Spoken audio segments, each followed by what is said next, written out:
Dançando porque hoje era um amor.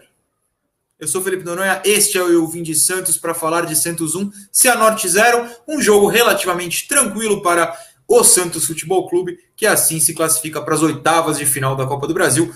Tudo que a gente esperava para tarde de terça-feira, quase um jogo de Champions League, meus caros. Veio um jogo tranquilo, um jogo em que o Santos mostrou evolução, um jogo em que o Santos não tomou sustos em termos de conquista de vaga, e um jogo em que o Santos avançou para as oitavas de final da Copa do Brasil, garantindo um futuro animador para a temporada, animador para a torcida mesmo, né, que terá 2 jogos de mata-mata com certeza pela frente. 4, se a gente contar, claro, os 2 da Sul-Americana. O Santos segue vivo nas competições que assim era possível. É o que interessava nesse momento. Então, eu quero repetir o que eu falei na live que eu participei comentando do jogo, lá na roxinha.tv/Marcelo_Azan, em que eu esqueci de divulgar aqui no vídeo anterior, falha minha, mas muita gente que assiste ao Eu Vim de Santos acompanha lá também. Repetir o seguinte: é um dia para a gente elogiar, para a gente ficar tranquilo, para a gente curtir, né, um jogo de futebol à tarde, o melhor horário do mundo. Eu sei que, né, é o horário de trabalho, mas é tão bom jogo à tarde. A gente pode dormir cedo, como se eu não fosse ver NBA depois. Mas enfim, para não ficar caçando cornetada, caçando crítica, vamos elogiar, vamos trabalhar bem a análise dessa partida. Bom, antes disso, então, só um recadinho, né? Tá aqui na descrição. Toda vez que eu falo, tá na descrição, alguém vai nos comentários e pergunta: mas cadê o link? Tá na descrição. Tá na descrição o link para você comprar as camisas Muito Que Bem e chama a base. A Muito Que Bem tem Baby Look, P, I, G, M e GG. Já acabaram, então corra para comprar a sua. Da Chama Base temos todos os tamanhos. Temos tamanho feminino, é isso que a gente está falando. Tem a Baby Look também. Enfim, as outras camisas também são tamanhos femininos, né? Enfim, compre já a sua. Hoje eu entreguei várias no correio. Amanhã já tem um pacotinhos prontos aqui. Se você comprar entre hoje e amanhã à tarde, eu mando para você, tá certo?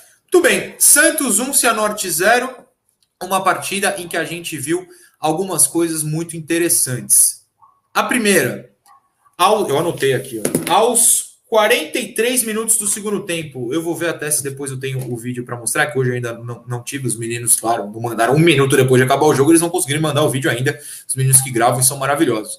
Mas depois eu até posso mostrar, se não você caça por aí ou puxa de memória, é um grande exemplo de como o Fernando Diniz quer a saída de bola, né? É um lance que o John recebe um recuo fora da pequena área, ou seja, o gol tá vazio, e toca para o lado oposto da área. A bola corre muito pertinho da linha. É o lance que assusta, né? Mas em que o Santos acertou todos os toques, quem recebia tinha 2 abrindo, avançando no espaço vazio para receber, esse conseguia tocar, e o Santos nessa base de toques para o cara à frente, movimentando no vazio, foi e puxou um contra-ataque bastante interessante. Acabou não dando em nada, o jogo foi só 1-0, não foi esse lance, vocês sabem muito bem, mas é um grande exemplo para a gente pegar, focar e analisar esse toque de bola do Diniz. Outra coisa que me agradou, eu acho que o Santos deveria ter feito mais ainda, é roubar a bola na pressão do Cianorte, tal como na partida de ida. O Santos, quando roubou, fez com que o Cianorte se embananasse com a bola. O nosso camarada lá, o Morelli, né, volante do Cianorte, que bateu até na senhora minha mãe, depois tem que dar um ligue nela, porque bateu em todo mundo lá na cidade de Santos, e não foi expulso, sabe Deus por quê. Teve um lance no segundo tempo que ele bobeia e perde a bola, deixa ele escapar. Cadê? 26 minutos do segundo tempo. E o Santos consegue roubar essa bola na pressão, consegue chutar. Foi até nesse lance específico o chute do Carlos Jorge por cima. O Santos, quando marcou pressão, roubou. Queria ter visto um pouco mais, acho que foi até pouco, mas quero ver contra times melhores no Brasileiro. E essa saída de bola, acho que são os 2 detalhes muito interessantes. Enfim, taticamente, eu acho que foi isso. O Santos não teve variação hoje, né? Não mudou do 4-3-3 para nenhuma outra. Marcou no 4-4-2, atacou no 4-3-3 e não entrou um terceiro zagueiro, né, dessa vez. Taticamente, as 2 únicas mudanças que não saíram, aliás, não tiraram o Santos desse número de formação, 4-3-3 no ataque, 4-4-2 na defesa, foram as entradas do Marcos Leonardo e do Madison. Por quê? O Marcos Leonardo virou centroavante e o Caio virou meia.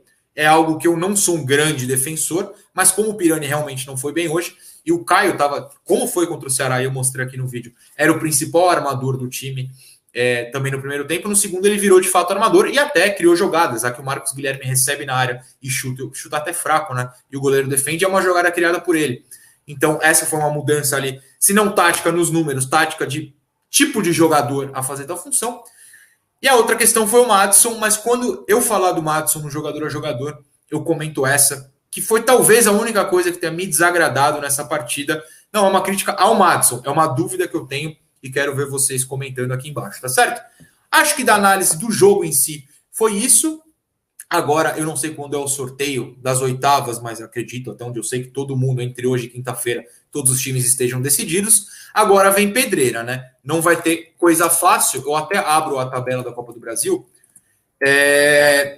para ver se tem algum confronto de times de divisão menor. Acho que não. O Bahia deve classificar contra o Vila Nova, o Palmeiras vai classificar contra o CRB. Bom, São Paulo começa o jogo daqui a pouco, apesar de ter perdido para o 4 de julho ainda, deve virar, né? A gente acredita. Flu e Bragantino vem bomba, Fortaleza e Ceará vem bomba, o Grêmio vai tirar o Brasiliense. Do América Mineiro e Criciúma, o América Mineiro é um time de Série A, né? Mas é um confronto um pouco mais fraco na teoria. O Atlético Paranaense deve passar contra o Avaí, Atlético Mineiro deve tirar o Remo, Atlético Goianiense e Corinthians, o Atlético tá bem, Inter deve tirar o Vitória. Tem um Cruzeiro e Juazeirense, não menosprezando o Cruzeiro, mas hoje ele é o lanterna da Série B, né? Depois de 2 rodadas e 2 derrotas. Tem a Chape ABC ali, Chape ABC é um confronto mais acessível. O Flamengo deve tirar o Coxa, o Flamengo é que vai atrasar, né, o sorteio, é verdade. E o Boa Vista e Vasco. Bom, muito provavelmente vem time forte nas oitavas, era isso que eu queria resumir aqui, eu tinha que olhar todos os times para não falar besteira. Muito provavelmente vem um time muito forte nas oitavas e o Santos dificilmente entra como favorito ou muito provavelmente entra no mínimo no pau a pau, né? No mínimo um time com as mesmas qualidades e capacidade do Santos. Então agora fica difícil. O Santos tem 2 oitavas. Fica difícil não assim, complicou, acabou o sonho. Fica difícil assim no sentido de que não vai ser tranquilo como no Cianorte. Tanto na Copa do Brasil como na Sul-Americana, afunilou e agora vem confronto difícil. A não ser que o Santos dê muita sorte, é só improvável. Lembrei de uma coisa que eu quero falar na análise antes do jogador a jogador também. Um elogio. O Santos só deu 11 cruzamentos em todo o jogo. A crítica é que nenhum deles deu certo para o Santos não aproveitou nenhum, todos foram perdidos. Mas em comparação à semana passada, quando o Santos cruzou, se eu não me engano, 38 vezes contra o mesmo Cianorte, e contra o Ceará, se eu não me engano também, puxando de cabeça, foram 17, baixou o número. Ótimo, tem que baixar esse número até 0. Estou exagerando, é claro, mas é o menor possível, né? Ser só feito o cruzamento quando for muito útil. Hoje o número baixou bastante e as grandes chances que o Santos criou. E o Santos criou várias chances importantes, é que finalizou mal, ou errou o último passe, tomou uma decisão errada no final da criação.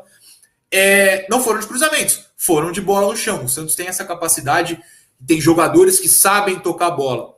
Enfim, mas aí a gente até analisa cada um que mostrou essa capacidade no jogador a jogador. Acho que não esqueci de nada coletivamente. Depois, aí, claro, vocês podem perguntar nos comentários e eu comento também, sempre estou de olho, vocês sabem disso. Vamos para o jogador a jogador, então? Vamos fazer isso. Estou até dando uma última conferida nas minhas anotações. Anotei muita coisa. Opa, a luz não está boa. Muita coisa desse jogo. Depois até tento fazer um vídeo mais específico. Bom, vamos lá. John. A gente não sabe se o John ganhou a vaga por capacidade, e ele é ótimo, como o João Paulo é ótimo, e como eu sou defensor de que os dois têm que ficar aqui por muito tempo, é muito bom ter goleiro titular e goleiro reserva de qualidade. A gente não sabe se ele ganhou a vaga por isso, ou porque tá para ser vendido e, sei lá, escalaram para mostrar mais, né, aos interessados. Ele tem passaporte europeu, tem toda essa questão. Não sabemos, mas o que importa é que quando o John joga, ele mostra que é capaz, tanto quanto o João Paulo. Hoje, 3 defesas grandiosas. Para mim, a mais bonita foi no cara a cara, no chute que ele pega rasteiro. Cadê meu braço? Tá aqui. Rasteirinho, né? Com o braço esquerdo. Teve uma no final do jogo que ele pega com a direita, teve outra também entre essas muito bonita. Os 3 chutes do Cianorte, eu ia falar Ceará, do Cianorte no gol, ele pegou com boas defesas. Então, fica o meu elogio para mais uma grande atuação do John. Vocês sabem, assim, isso é indefensável. Se alguém vier falar que eu não gosto de um dos goleiros desses dois do Santos, tá mentindo. Vocês sabem que eu gosto do João Paulo e do John. Acho que o João Paulo é mais goleiro hoje, só que é nível alto os dois. Nível alto essa disputa. Ótimo, melhor ainda. Eu revezaria. Talvez nas Copas o John ou o João Paulo, aí o outro no Brasileiro. Enfim, Vocês sabem que eu sou a favor de revezamento. Quem me assiste desde 2019 sabe muito bem disso. Vamos para a defesa, então. Eu não gostei da atuação do Pará. Ele, de sumido, foi para erros de passe no ataque. E se você reparar, 2 lances me incomodaram. Um é essa defesa do John, a última, que é nas costas dele. Tem um cara completamente livre nas costas dele ali pelo lado direito, ponto esquerdo do Cianorte, que consegue chutar e o John defende. E o outro foi um cruzamento em que a zaga inteira sai para meia-lua. É um cruzamento que até não deu em nada, tiro de meta, tá? Mas tinha 2 caras livres do Cianorte nessa cabeçada. O Felipe Jonathan não sai com a zaga, fica na área e dá condição, me incomodou muito. E o Pará tem esses 2 caras antes da linha de zaga sair, depois o Sport TV mostrou a câmera por trás. Eles estavam na frente do Pará. Até mostro depois, se eu tiver o vídeo e tal, fizer uma análise tática, se não tiver outro assunto amanhã que seja mais urgente. O Pará tá de frente para os caras, ele tá vendo os caras e ele deixa os caras lá. Então o Pará, eu não gostei da atuação dele hoje. E aí eu vou falar do Madison. O que é o Madison? Eu perguntei lá na live com a Zan e com a Anitta. O que é o Madison? Isso não é uma crítica, eu tenho essa dúvida. O Madison não é utilizado por ninguém como lateral. O Diniz colocou ele de ponta, o Cuca colocou de ponta, o Gesualdo colocou de ponta, o Holland colocou de ponta. Foram os 4 técnicos que ele pegou no Santos. E se bobear o Marcelo Fernandes, esse eu não vou garantir, porque são poucos jogos, eu talvez tenha esquecido. Mas, digamos, 4, 5 técnicos, ele entrou de ponta. Então, ele não é lateral. Ele não tem mostrado nos treinos, acredito eu, capacidade, pelo menos defensiva, para substituir o Pará. Deduzo. Eu não assisto os treinos, estou tentando deduzir. Mas na ponta ele não rende. Até num time que joga com pontas de perna trocada, Marinho e Ângelo Canhotos na direita, Marcos Guilherme e Lucas Braga, como era o Soteldo até pouco tempo, são destros na esquerda. E o Madison entra para correr pela direita. Ele não é driblador, então por isso ele não joga do outro lado. Mas ele também não cria jogadas pela ponta. O que é o Madison para esse elenco? Se o Madison não é lateral, o Santos precisa contratar um lateral. Já precisa com ele mesmo, né? Eu já defendi aqui que tem que contratar. Contratou o Moraes do outro lado, precisa de um direito também. Mas o que é o Madison? Eu preciso de uma explicação. Eu não consigo entender qual é a utilidade do Madison nesse elenco nesse momento. E veja, eu estou tentando ponderar que não é uma crítica a ele. Se eu entender o que ele é, como ele se sente à vontade, o que ele pode produzir, a gente começa a analisar. Nesse momento eu não consigo analisar isso. É uma dúvida muito grande. Como eu falei do Felipe Jonathan, antes da dupla de zaga, já falei do Felipe Jonathan, me preocupou esse lance e me preocupou um outro lance também. Deixa eu até anotar o momento, para quem lembrar. Foi aos 12 minutos do segundo tempo. Foi essa, é uma grande defesa do John. Aos 12 minutos do segundo tempo. O Felipe Jonathan erra um passe para o Marcos Guilherme no ataque, não volta, a bola vai nas costas dele. O cara, eu acho que o Lucas Porto, né? Ganha na velocidade de todo mundo. Vem o Alisson, dá um bote no vazio, o cara passa com tranquilidade e aí o John faz uma grande defesa. Me incomodou essa postura do Felipe de novo, mas repito, as nossas laterais não é novidade falar que os dois não estão produzindo defensivamente, né? Enfim, voltando para a zaga. O Luan teve um lance maravilhoso, que foi uma cobertura depois de um erro do Jean Mota no ataque, um erro de passe, não é uma crítica ao Jean, estou pontuando para vocês lembrarem, em que ele mata, ainda sofre a falta, matando o contra-ataque dos caras. O Luan fez uma atuação muito segura. E o Luiz? Eu tenho algumas coisas a falar do Luiz, porque eu nem lembrava, mas me informaram no grupo dos membros, desculpa que eu não lembro quem foi, até pode me mandar lá no grupo depois, que aparentemente no famoso vídeo do 5-1 do Ituano de 2019, eu chamo o Luiz, e a época totalmente justificável, de melhor zagueiro do elenco. Para quem me acompanhava na época de ESPN, quando eu tinha textos sobre o Santos, e ali entre 16 e 18, se eu não me engano, até no começo de 2019, eu elogiava muito o Luiz Felipe como o melhor zagueiro daquele elenco, ainda não tinha o Veríssimo, e como um cara que entrou para consertar a zaga que tinha o David Braz, ou seja, era problemática, e o Santos, graças ao Luiz Felipe e, claro, ao Vanderlei, passou até a melhor defesa do brasileiro, ali do 16, 17. Eu sempre confundo esses anos, mas por ali. E aí ele lesionou. E aí em 2019, ele também lesionou. E aí ele voltou no 2020 muito lento. E a gente mostrou aqui várias partidas que ele foi muito lento, ainda mais escalado ao lado do Laércio, aí ferrava de vez. Mas eu sempre fui um cara que declaradamente gostava do Luiz Felipe. E tem um vídeo aqui no canal só sobre o Luiz Felipe, em que é algo como por que o Luiz Felipe caiu tanto de produção. Eu não lembro o título agora, mas tem essa relação, podem procurar. Dita eu, Vinte Santos, Luiz Felipe, vai aparecer. Em que eu aponto os problemas atuais e tento entender por que um cara tão bom caiu tanto. A minha questão é sempre, por que um cara tão bom caiu tanto? E aí rolou um surto coletivo nessa semana nas redes sociais, as minhas, né? Algumas pessoas falando que eu detesto o Luiz Felipe, que eu sou um odiador do Luiz Felipe. Eu fiquei, da onde surgiu esse surto coletivo? Deu pra falar que ele não merecia ganhar a vaga do Kaique? Porque eu sigo achando que não, entendeu? Acho que o Kaique é mais zagueiro. E tá tudo bem se o Luiz Felipe entrar e for bem. Ainda mais numa sequência contra times mais fracos, como o Ceará, que não era para ser fraco, mas foi. 2 jogos do Cianorte e o Juventude, que teoricamente é fraco. É importante para ele pegar essa confiança e para mostrar trabalho, como mostrou hoje, na defesa e no ataque. Eu anotei aqui um passe muito bonito do Luiz Felipe, que ele passa por cima, né? Assim. 41 do primeiro tempo, perdão, em que ele arma a jogada, acho que a bola vai até no Caio. Um passe lindo. O gol do Marcos Guilherme surge de uma roubada dele. Eu realmente queria entender esse surto coletivo de Noronha eu dei o Luiz Felipe. Cara, muito pelo contrário. O quanto eu torço para o Luiz Felipe voltar a ser aquele de 2019, no começo do ano, que era titular. E principalmente o de 2016 é uma enormidade. O pessoal às vezes perde um pouco a linha. Eu estou falando isso para vocês porque, para tentar explicar sempre a minha linha editorial, eu não sou só torcedor. Eu sou um analista / jornalista que tem a sorte, o privilégio de poder me assumir torcedor. Então, não é que eu vou torcer para todo mundo vir aqui e ser lindo, mesmo se estiver mal.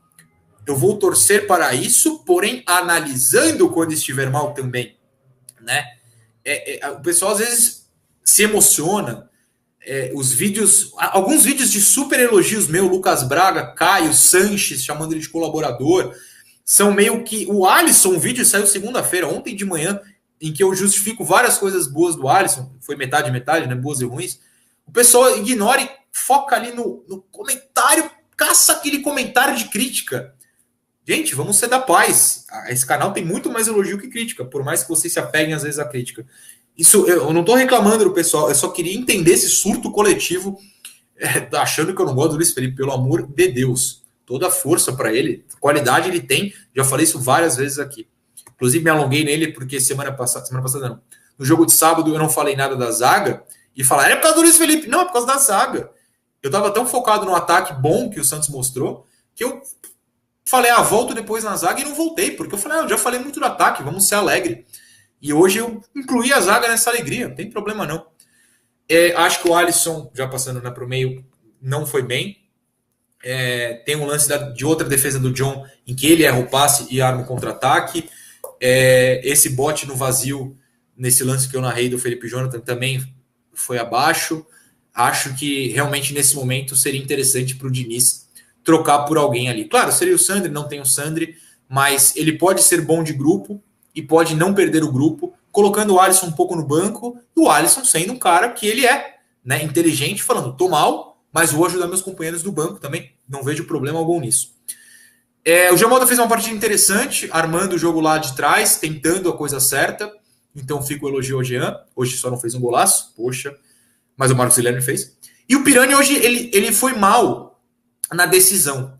Ele mata 2 contra-ataques com a decisão errada, uma em que ele puxa do meio campo, tinha o Caio Jorge centralizado livre, ele não dá o passe, ele vai até a área, aí tinha o Marinho livre, ele passa no pé do zagueiro, e um no primeiro tempo, esse foi no segundo. No primeiro tempo teve um que o Caio estava livre entrando na área, e ele demora demais, erra a linha de passe e também a bola bate no zagueiro. Mas eu quero... o Pirani errou muito, ele errou tudo que tentou hoje.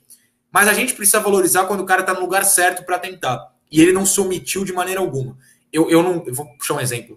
O Lucas Lima, em 2017, foi o último ano dele aqui? 17 ou 18? Ele se omitia, ficava lá parado. O Pirani se movimenta, pode errar. Mas eu não vou falar que ele se omitiu, porque isso ele não fez. No ataque, o Marinho hoje acabou não brilhando muito, não precisou. Mas acho que ele tinha bolas do Pirani e do Caio Jorge que ele poderia ter recebido e não recebeu. E estava posicionado bem livre dentro da área. Então fica esse elogio. Acho que o Caio hoje funcionou mais como armador do que finalizador, tal como o Marcos Leonardo, os dois. O Caio, inclusive, finalizou um pouco mal mesmo. E o Marcos Guilherme tem o meu voto de melhor em campo nessa partida, não só pelo golaço, também pelo golaço, mas porque a sua movimentação de buscar o jogo também no centro, não só na ponta, é muito interessante. Inclusive, se o Lucas Braga puder jogar no sábado, algo me diz, tem um cheirinho de que o Fernando Diniz vai de Lucas Braga na ponta, Marcos Guilherme no meio, sacando provavelmente o Pirani ou o Giamota, talvez. Apenas um feeling, né? Mas enfim, tem quarta, quinta e sexta para treinar e sábado tem o jogo. Bom, do banco eu falei do Madison, que era o mais interessante. Acho que do Marcos Leonardo, do Ângelo e do Balheiro não tem muito o que falar, né? Jogaram um pouco e não mudaram taticamente tanto assim. O Marcos Leonardo, do caso, eu já falei no começo do vídeo.